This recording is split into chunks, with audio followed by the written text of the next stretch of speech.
Gloire au Seigneur, gloire à Jésus. Nasi bandeko bomoni image ya mwana biso Aimé Kabangu ndenge azo yemba banzembo kitoko vraiment eza na Kisasa botane Kisasa ndenge zo bonga mwana azo yemba banzembo vraiment baluba bayebi explication nini balobi ndenge ndeko na biso Aimé Kabangu auti ko yemba nzambe vraiment pambola ye. Alors naza vraiment na esengo na ndenge nzambe azo batela ngai. Je suis live dans Welcome TV toza awa na émission na biso ya Peace and Love bomoni banzembo ndeko na biso Miblo il fallait aller kana biso lelo mais na ebisi ke tikanga mona pesa moi mise au point moka muke parce que nazana ba image ebele nazo lekisa lelo. Voilà pourquoi nazo ba moi muke pona communauté na biso batala ba moni déjà ba image ya moi na biso Aimé Kabangu ndenge ni na yembi et puis siko nazo laksa image ya inauguration oyo ya elekaki na Kisasa le 20 juillet ya hôtel ya gouvernement na biso. Hôtel wana ezali oye esalami na mbongo na biso moko na kati ya gouvernement esalami vraiment au moins ba ebimi au moins plus de 41 millions de dollars pour na osala hôtel ya gouvernement na bomona ba image nango pendant 2 heures du temps boza ya ko sepela bomona ba image boza vraiment concentré à kolanda maloba oyo ba koloba wana. Alors na moni on dirait communauté na biso congolaise l'air moko ba ndeko mususu mo ba groupe mususu wana ba petit bandi wana bazo comprendre te politique eza nini bazo comprendre te liberté d'expression c'est quoi. Alors voilà na zo sabino lokola bino bozo comprendre te na 2016 s'il y aura élection avec notre chef de l'État, le président Joseph Désiré Kabila, ce qui est élection Kozala, ce qui est élection et Kozalate, donc à continuer mandat nae, na musala o azosala, il y a modernisation, il y a mboka na biso Congo, tellement que ezako bunga na ndenge moko na ibiteni na gokoloba, il faut na idéologie nae, na vision nae pour na kosala musala o ezosala na Congo, to ko kosala akaka te pour ka na plaisir. Tobimisa bambung ebeli après ceux qui 5 ans pour na élection aussi longtemps que musala ezo salama. Alors ceux qui olingi ozala na présidence na biso ya Congo, il faut obattre muto aza champion. Place wana bakoko tika ndenge wana te. Lokola bozo yo kate, bozo yo continuer ka kosala ba bozo ba air moka chaque fois. Voilà nazo yebisa bino s'il y aura élection en 2016. Donc il y a chef de l'État na biso a participer donc yo yaka poser candidature au gagner. Ce qui bozolo bake non démocratie. Si la démocratie beaucoup télémela nga piqueté. Lokola bozala besoin de démocratie te yango pe na ibisi bino na 2016 élection et ko salama te ce que ko salama avec notre chef de l'État a la candidature mutayi a posé candidature na ye abunda na ye a gagné. Ce qui bongote a continuer na poste wana c'est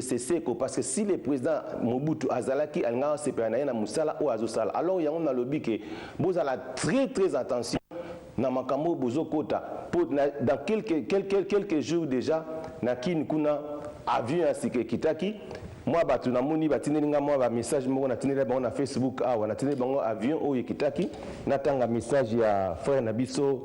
Wemba Nkoi Okonda alobi oyo ya boye soki bokondima président Joseph Kabila Kabange te wana ekomi kaka kindoki wana na koloba kaka congolais akomi kosala compétition na zabolo na kimotema mabe batela biso transco mabe ba réhabiliter masuwa kokolo mabe baye la biso ba locomotive mabe sikoyo Patrice Emery Lumumba yewana akiti na RDC ekomi lisusu mabe asekina no ki abi Seigneur Jésus pardon zonga noki po ya boye ezalakate que vive les raïs wana frère na biso Wemba Nkoi Okonda yende mtalobi ndengwana oyo ndeko oyo Patrice Chibala alobi raïs grand prêtre. Alors ba message ezebele alors nazolo bakake ndenge ezawana avion asikaye babi ba musu bazo mona babe yango nazoloba étant que prophète de l'Éternel lokola bozo comprendre te bozo ba groupe bato wana mususu bazo sala bozo ba trop côté la mina mutu piqué dans les vidéos cela veut dire vous êtes des jaloux. Bible loba na répète na loba yango lundi Bible loba yike dans la Bible on nous dit 6000 tombent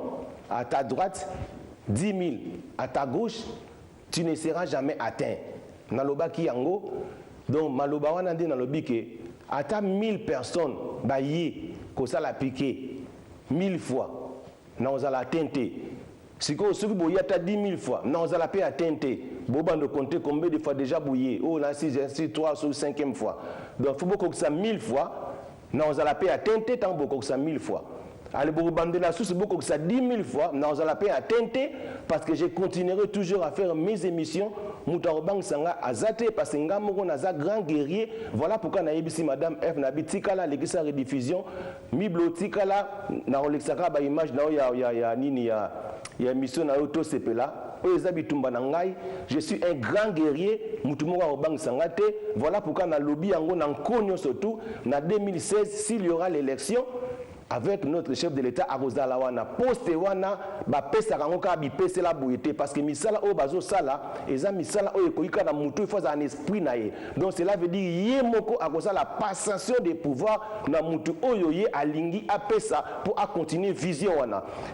wana eza munene mboka na biso Congo eza royaume. Lokola bino pe bozo comprendre na bino nini démocratie te yango moni bozo temela mutu aza libre ya ko supporter partir ya lingi. Alors on a pesi président ya PPRD na biso na kati na Angleterre mbote mingi sikazali nzamba pambola na musala wazo sala nzamba vraiment sungaye. Alors on a pesi ba ndeko nyoso mbote ba ministre nyoso tu na kati na Congo na pesi ba mbote ministre son excellence Lambert Mende na pesi Bochab Mbote na pesi ministre na biso ya vice ministre ya diaspora ndeko na biso oyo Boyamba. Donc mbote mingi donc tozozelaye avec maboko polele enzambe vraiment apambola bango et na pesi lisusu na Lubumbashi ndeko na biso Frank Akil na pesi mbote sikezali na bandeko musumu na tanga bakombo na bino ezate parce que nazo batila na bakombo na bino bato baza ba héros de l'ombre bazo sunga welcome TV partir akin nzambe apambola bino na sepelaka mingi na JPX alobaka loko mota ba oleka na télévision zolobake match na JPX distance et komi ya mulai. Donc match na welcome TV distance est commis à moulayi donc mutukuta ko kanga za souté donc distance vraiment à moulayi nzambe apambola bino bolanda ba image bozala vraiment très attentif na malobo ba koloba wana politique bakota ngulu tetato zaka bana mike ba mama soki ba moni mutu azama mayele ba moni mutu asenema likaba mona aza na politique mabe donc politique botika la ba politique ba ça la politique na bango. Alors j'ai dit comme je dirais notre chef de l'État à Rosana Bisso CCC. God bless you, bye bye. Oyo biso banso tomoni mingi na bolobite bana bazali bongo yekola na Académie des Beaux-Arts basaleli biso makambo mabokamu ipambate na oyo balakisi awe epai wapi tata mokonzi afungolaki liboso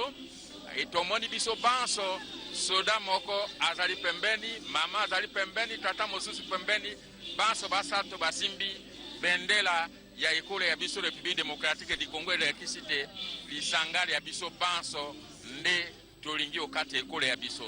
tembe ezali soki mokete awe ezali koloba ngai to pe ezali koloba biso tata mokonzi Joseph Kabila Kabange mpe lipingali azali kokamba oyo pembeni na yo komono ministre mokonzi Augustin Matata Ponyo okomono ministre oyo atali misala ya bomemi bato ya transport pe voie de communication Augustin Kalumba Mwana Ngongo oyo ali kosala ebonga ya ministre ya travaux publics pambate na ntango ministre ya travaux publics azalite ye azali moko sala na biloko biesika ewana ya la kisi longi ya ministre ya travaux publics ntembe zali soki mukete tata mokonzi pe lipingali ewana basili bongo kokoto okati ya ndako babengi bâtiment intelligent to pe ndako ya mayele bureau ya mayele la kisiti kuna okati ya ndako ewana soko ye na mwali kambolioko ya mabe to pe nini yango ekolakisa mbala moko te attention moto wana alingi kokoto na leko moko ya mabe okati ya ndako eye yango babengi bâtiment intelligent ndakisa lokola robot tomono kokati ndakisa ya rond-point Victoire tomona yango na balabala Libération nyonso wana ezali ntina mpe ezali na mayele ya bolakisi makambo manso pamba te soki totali na robo ekolakisa makama ndenge na ndenge mema azali kosala ezali kokanga na bafoto lolenge moko lokola ndako eye oyo tobengi bâtiment intelligent ezali bongo mpo ya bovandisi misala ya mbula matari ekolo ya biso République démocratique du Congo na kati ya ndako eye okokuta baministère ndenge na ndenge ikovanda awana mpe na kati okokuta mpe biro ya président ya république pamba te biro ya président ya république ezali na palais de la nation awa mpe soki alingi akoki koya kosala awa lolenge moko ministre mokonzi akoki mpe kosala awa kasi na bâtiment intelligent to mpe ndako eyona ya mayele na ngambo ya mibale ya boulevard du 30 juin ezali mpe na bandako oyo babengi oyo esika ya royal na kanisi bandako ye wana bayebi Kinshasa bayebi ndakisa esika biro ya DGDA ezwami bandako ye wana ya baetage nyonso ebongisami mpo ya boyambi baministère ndenge na ndenge mpe baservice ya administration ya bango mpo te bakoka moko kosala awa okati ya esika e kasi mosolo moyi motongi ndako e basusu bakotuna mouti wapi mosolo moyi motongi ndako eye mouti na mabengama biso ya bana ya République démocratique du Congo na nzela ya bampako ndenge na ndenge iyo tofutaka soki tolobaka te esengeli kofuta mpako ezali pamba te po te mpako ye wana ndi kopesa bakonzi ya mbula matari basala misala ndenge na ndenge babongisela biso banzela batongela biso bandako babongisa makambo ndenge na ndenge oyo mitema ya biso milingi oyo biso mpe tokoluloko kati ya mikili misusu pamba te tokolinga tete tango inso mwana nga na keipoto nga na sali me awa mpe esengeli ezongela elongi ya yango ya kala oyo tobengaka Kinshasa poto moino tanga poto moindo yango neliki président république Joseph Kabila Kabange soki totali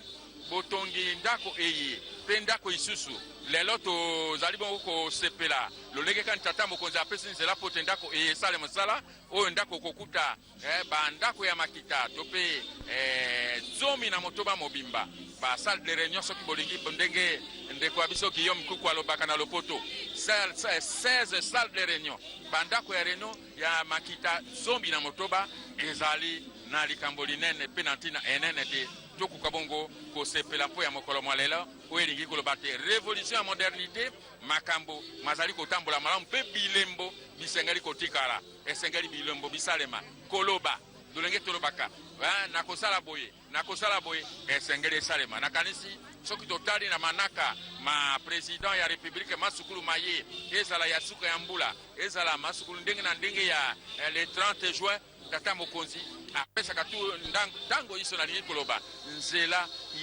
inene mpo ya kotonga ekolo ya biso République démocratique du Congo nyonso wana ezali révolution ya modernité pamba te lelo tozali awa lobi kuna tozalaki na INPP na kati ya commune ya Limete lobi kuna tozalaki ndakisa na palais de justice awa na commune ya Gombe lobi kuna tozalaki na libanda ya mpepo ya njili lelo bayenano bakomi Kinshasa te soki bakomi Kinshasa bakiti na libanda ya pepo ya njili na kolika te tembe te tokolula mabanda mapepo masusu te pamba te oyo ya njili soko omoni lelo ezali nde talatala munene ya République démocratique du Congo tembe ezali soki te bandeko baye bazingi tata mokonzi bazali kotala lolenge kani misala mikosalema to mpe biro iye ikoyamba ba ministère ndenge na ndenge ikosalema pamba te toki totali ministre ya transport ataki koloba te ezali na biteni zomi na mibale etage zomi na mibale kasi mibale okokuta na nse ya mabele kuna na sous-sol ndenge bayi lopoto bakolobaka mosusu okokuta babengi rez-de-chaussée nyonso wana ezali koyamba misala ndenge na ndenge okati ya mboka mingi okati ya bayi gouvernement ya ekolo ya biso bayi bakosala na esengo nalobaki te Guillaume Kuku esika te totambolaka biro ndakisa ya ministère songolo ezali na commune ya Gombe na ndakisa na gare centrale okokuta biro mosusu ya ministère mosusu okokuta yango na ngambo ya Sosimat okokuta mosusu boye na boye bapanzani soki ozala na dossier moko pote omona ministère nyonso na mokolo moko ekozala nde ngambo pamba te okobungisa mosolo moike mpona oyo etali transport ya bataxi ndenge na ndenge. Alors Guillaume Kuku. Merci beaucoup Koyiba Timba, vous l'avez dit, plus jamais beaucoup de courses pour pour atteindre le ministère.